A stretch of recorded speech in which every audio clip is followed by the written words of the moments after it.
Here in the Low Country, attorney David Ayler is here to tell us all about your rights as a voting citizen. Welcome. Good morning. An exciting day in the Low Country. So what do we need to know before we go and vote? Well, you first of all need to know where you're going to vote. Okay. You can go online and find that on the South Carolina voter registration page. If you did not vote in the first election, because obviously what we have here is the runoff election, you definitely want to figure out if you can vote, meaning that if there's actually going to be another election that there's a runoff. For instance, in Mount Pleasant, there's some runoffs, but it depends on where you are as far as the council goes. And then also you look at the city of Charleston, it's a runoff for everyone. There's also some separate races, of course, related to specific council districts, but specifically it's a runoff for the mayor. We have two candidates that's left, and each of those candidates, only one of them has to get above 50%, obviously, to win. That did not happen in the first race because we had so many candidates. We had 6 on the ballot, and of course you have the other where you can fill in a name if you want. So those are the things you want to do before you take the time to go vote. Okay, so to be clear, even if you did not vote, excuse me, for mayor in the first election, you can still vote in this runoff. Yeah, absolutely. It's non-party affiliated, so it doesn't matter if you're a Republican, a Democrat, or an Independent, or a Green Party, whatever it may be.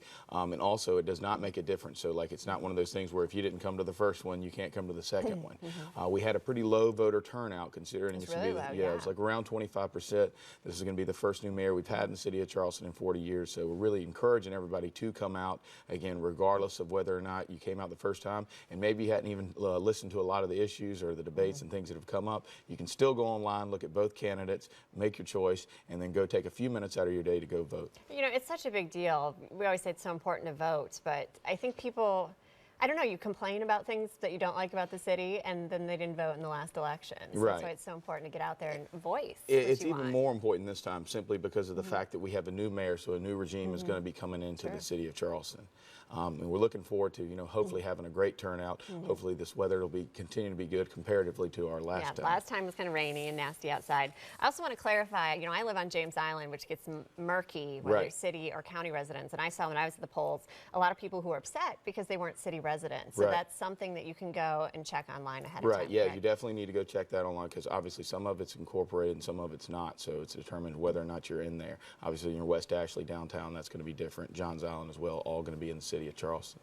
And one other thing I wanted to mention, my office as well as ACW Limo has sponsored a free ride to the polls. And basically what we're doing is, and it's on the Facebook page, you can call our office, and we're offering rides today for any time between 9 o'clock a.m. and 4 p.m. Wherever you're registered to vote, all you have to do is call my office and we'll come pick you up and take you to vote. You guys are so nice. Well, hopefully we'll get a few people out there. Get more people, yeah, we definitely need a higher voter turnout. I'm always curious, when you go to the polls and people are handing pamphlets and stuff, that's highly regulated, right? How close they can be and what you can get. Absolutely. There's a certain distance they have to be away. Obviously, if they're inside, they're not allowed to be making influential things to you. There's a lot of poll watchers, and so if you have anything that makes you feel uncomfortable, all you have to do is ask at the poll who's actually here sort of conducting, who's watching it, and there's always going to be one at every place that you can report if there is any issues, because occasionally you do have the over-aggressive supporter. Sure.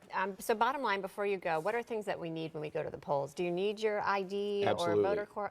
You need some form of ID if you don't have your voter registration card. And you want to make sure, just as important, and this is why you want to go on and check if you didn't vote the first time, that you know which place you're supposed to go. Because 1, the polling place may have changed. 2, if you've moved, it may be a different place altogether. So those are the things you want to look. You don't want to make the effort and then not be able to vote just because you went to the wrong place. All right. It's Trial Tuesday with attorney David Ayler.